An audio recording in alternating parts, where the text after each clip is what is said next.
Nasa linya ngayon si Congressman Joel Chua po, ang kinatawan ng Manila at siya po ang chairman ng Committee on Good Government sa Kamara de Representante na nanguna sa investigasyon tungkol sa umano ay paggasta ng tanggapan ng Vice Presidente doon sa kanyang confidential fund. Good morning po, Congressman Joel.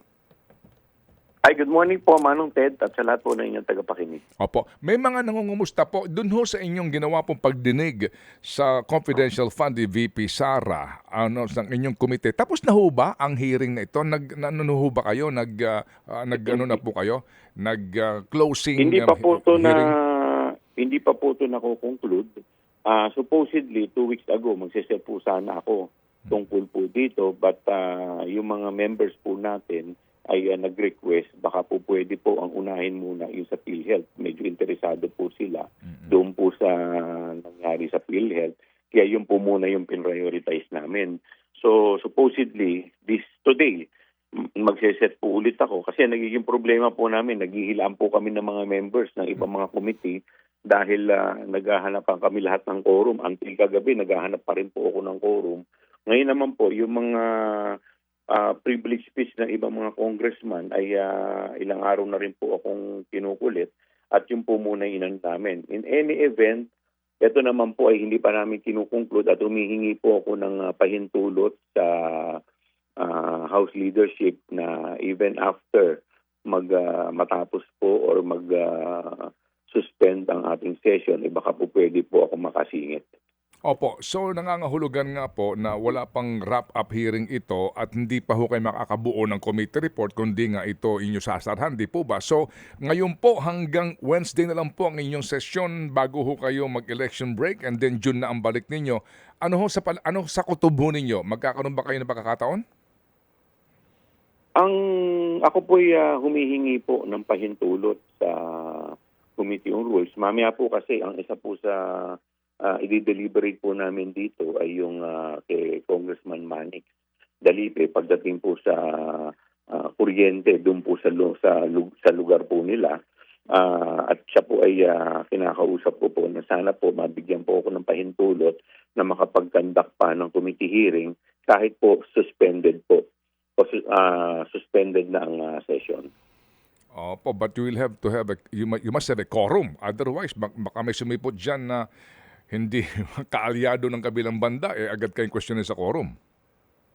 Actually, yun din ang Actually, hanggang ngayon, hindi pa rin po ako makabuo ng quorum. Nagtatawag pa rin po ako ng quorum. Kaya, kasi meron po kami ngayong committee hearing. Ang problema ko naman ay naghihilaan po kami ng isang committee. Yung Committee on Public, yung kay Congressman Paduano. Accounts. Accounts, opo. Medyo naghahanap din siya ng quorum. Kaya hindi ko rin po alam kung paano ako makakuha ng quorum ngayon. Kaya halos karamihan po ng mga congressman nasa kanila mga distrito. Opo. So, paano ho yun? Si Mary Grace Piatos, si Cocoy Villamin, at et al., paano ho yun? Paano ito, kumbaga natin tatanggapin na sinimulan po ng komite itong revelasyon sa mga sinasabing signatories sa napakaraming mga voucher and then at the end of the day, parang walang closure? Kung hindi po ito, ang inaantay ko rin, kung hindi po ito magiging, kung hindi po matatapos yung ating committee hearing, hihingi po ako ng pahintulot sa aking mga kasama kung ako ipapayagan nila na gumawa ng partial committee report. At siguro yun na lang po muna ang ating isusumite. Opo, kasi if you recall ng ating mga unang panayam, sa inyo nga nanggaling na kung pagbabasehan ng mga unang mga informasyon at ebidensya kaninyo, sapat na para po sa impeachment ng Vice Presidente. Di po ba sa inyo nanggaling yun? So, tama po kayo. At hanggang ngayon po, hindi naman po nagbabago ang aking stand pagdating po dito. Kasi insofar as yung confidential fund is concerned, kung sila po ay wala na rin pong interest na magtanong dito, siguro sa akin pong paniniwala, dapat ito po ay mag-submit kami ng partial committee report kahit dun muna insofar as yung confidential fund is concerned. Kaso sir, si Maricel po ito. Kaso kakayanin pa ba na umusad ng impeachment complaint considering na magsisimula na rin yung campaign period? February 10, 11? O paano yun? Well, ako po kasi naniniwala po na yung Senado po is continuing body. At lahat naman po kami, ito po ay constitutional obligation po namin, constitutional duty. So regardless po kung may kampanya, siguro kung ako po naniniwala, kung ito po ay maisasampa po sa Senado, dapat pagbigyan po namin ng panahon. Otherwise, magiging remis po kami sa aming tungkulin, sinumpaang tungkulin. But realistically, Congressman, kaya ba to? Kasi syempre ang hinaing nung kasama ng mga nag-file, hindi naman daw kasi inaksyonan agad. Well, hindi pa naman po natatapos. Tignan po natin in the next 3 days kung ano mangyayari. Okay. Opo. So yung pong pagtawag dito kila Raymond La Chica, Dennis Nolasco, itong mga miyembro ng AFP, hindi na ito matutuloy, Congressman. Well, in so far as yung sa kanila pong is concerned, sa akin po kasi, ito po talaga yung stand po ng mga ibang mga congressman. In so far as yung, like for example, nasabi po namin sila Mary Grace Piato, so forth and so on.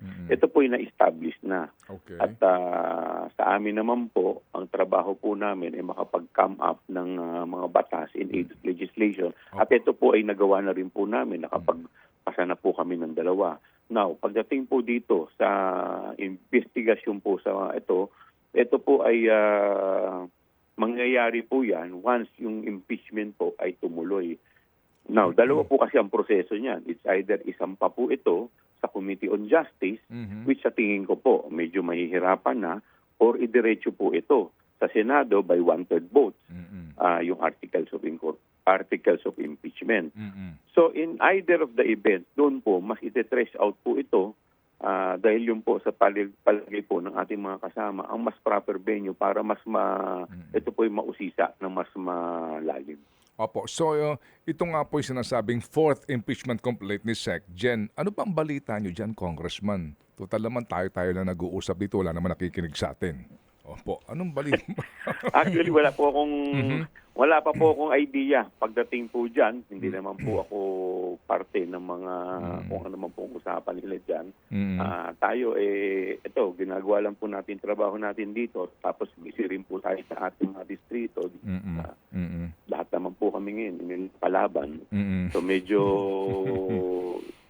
pasensya na po kayo. Hindi po. Opo.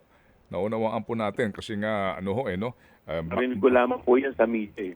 Bakbak. Anyway, sige po. So ano po ang ating masasabi ngayon doon po sa nagkokomento na sinimulan ninyo and then ang direksyon ng una nga po ay impeachment, bagamat yan po ay hindi pa conviction basically, start lamang ng proseso, pero ngayon parang sinimulan pero mukhang hindi po tatapusin at wala pong movement, no? Yung SecGen, wala sa kanya pa, hindi pa nga na-refer po sa Speaker's Office Wala pa nga referral po mismo sa plenaryo para i-refer sa Committee on Justice Parang kumbaga sinimulan nyo, mukhang hindi tatapusin. Ano pong inyong reaction doon, Congressman?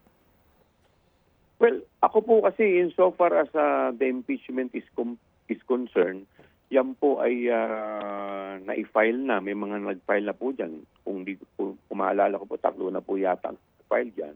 So kami naman po merong 10 session days para ito po ay aksyonan. So tingnan po natin hanggang Wednesday, hanggat hindi po natatapos, hopeful po ako na may mangyayari po. Okay. Kumbaga, hope springs eternal. Kumbaga, ha? Opo. Sabi nga nila. Hanggat hindi po natatapos pa ang session, may pag-asa pa po tayo. Ayun. Okay, sige po. So, sir, kami muling makikibalita. Salamat po sa amin pong pag-istorbo sa inyo. Kayo po'y tumugon sa aming tawag, Congressman.